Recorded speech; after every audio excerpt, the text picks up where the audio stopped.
सुदशा व्रत। सुदशा व्रत होउछि माँ लक्ष्मींकर अति प्रिय व्रत। आउ एही व्रतटी को करिबा पई महिला माने अपेक्षा करिथांती। जानुआरी मासरे गोटिए सुदशा व्रत जाइछि, आउ जून मासरे गोटिए सुदशा व्रत जाइछि। आगकू आउ गोटे सुदशा व्रत आसुछि। जदि आपण धरिबे ओडिया नुआ वर्ष अनुसारे गोटिए सुदशा व्रत जाइछि, सेई अनुसारे आपणकर दुईटा हो कि तीनिटा हो जहाँ भी आपण ग्रहण करिवे। आगामी जो सुदशा व्रत आसुची ताहा आसुची देखंतु एठी लेखा होईची आगरो गोटिए थिला जून 6 रे द्वितीय सुदशा व्रत 2/10 रे।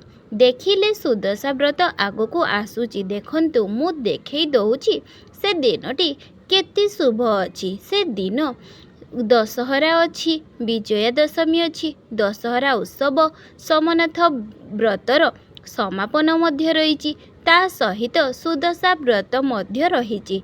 देखंतु ए गोटिए दिन रे तीनोटी पूजा अच्छी, माने पूजा करिबा तो बहुत कष्टकर होइजिवो समस्तंक पई। जेहेतु सुदशा व्रतटी माँ लक्ष्मींकर प्रिय व्रतटी, से व्रतटी को समस्ते अपेक्षा करिथांती।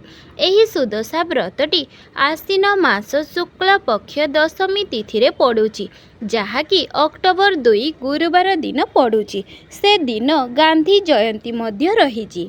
तो देखंतु दशमी तिथि रात्रि 7:17 पर्यंत रहुची।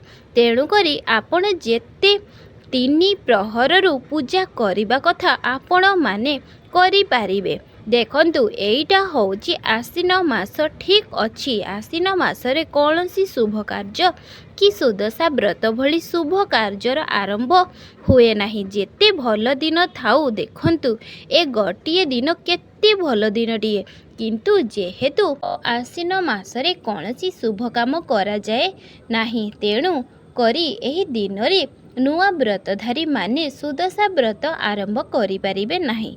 द्वितीय कथा होउची देखंतु पांजिरे लेखा होई थाए जे एही दिन रे नूतन व्रतधारी माने करि पारिबे। एठी देखंतु एठी केउठी मध्य लेखा जाई नाही, ता बदल रे लेखा जाईची कलम साग आउ सिंब खाइबा मना अछि। से गोटिए दिन रे ता सहित देखंतु धर्मकृत अद्य गुरुवार दशमी हेतु सुदशा व्रत श्री लक्ष्मी देवी पूजा। जदि एठी ब्रकेट देईकी लेखा जाई थांता नूतन व्रतधारी करि पारिबे, ताहाले करि होई थांता।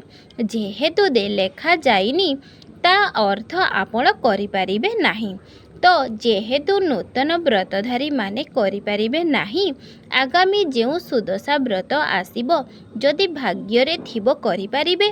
मते लागुची आगकू जेउ सुदशा व्रत आसीबो जेउ माने करि नाहंती ए पर्यंत से माने आरंभ करि पारिबे।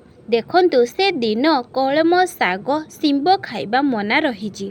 ता व्यतीत देखंतु से दिन सोमनाथंक व्रत मध्य रहिछि। सोमनाथ व्रतर अन्य नाम होउछि कुष्मांड दशमी, कारण से दिन तांकु कुष्मांड फूल तांकु समर्पण करा जाय। तेणु करी से दिन को कुष्मांड दशमी मध्य कुहा जाई थाए। सोमनाथ व्रतर समापन रहुछि देखंतु एठी गांधी जयंती, एठी सुदशा व्रत, एठी दशहरा। देखंतु ए दिनटी बहुत भल दिनटिए। आपण जदि किछि शुभ कार्य करिबा पई चाहुचंती, जे कोनोसी कार्य होउ, जेमिति कि घर प्रतिष्ठा, नामकरण, अन्नप्रसन्न, व्रतघर कि कौनसी विवाह करिबा पई चाहुचंती, गाड़ी घर मध्य आपण किणी पारिबे। औषध ओ सेवन रहिछि, फल प्रवाह रहिछि, बीज पर्ण रहिछि, सबु आपण नूतन कार्य करि पारिबे से गोटे दिन रे। कारण ए गोटे दिनटी बहुत शुभ रहिछि। जेहेतु एही दिन रे भी आपणकर विवाहर कौनसी तिथि मध्य रहु नाही, ताहाले मध्य सेई गोटे कारणरू मध्य आपणकर रहिबो एही नूतन आपण माने करि पारिबे नाही। शुभ बेला आपण माने जानिबाकू चाहुचंती, सूर्योदय 7:18 मध्य भल समय रहिछि। तापरे 1:43 रु 3ଟା 19 ମଧ୍ୟ ଗୋଟିଏ ଭଲ ସମୟ ରହିଛି। ତାପରେ ସନ୍ଧ୍ୟା 6ଟା 13ରୁ ରାତି 8ଟା 37 ମଧ୍ୟରେ ଗୋଟିଏ ଭଲ ସମୟ ରହିଛି। ତାପରେ ରାତିରେ ମଧ୍ୟ ରହିଛି। ରାତିରେ ଜାଣିବା ଆପଣମାନଙ୍କର ଏତେ ଦରକାର ନାହିଁ।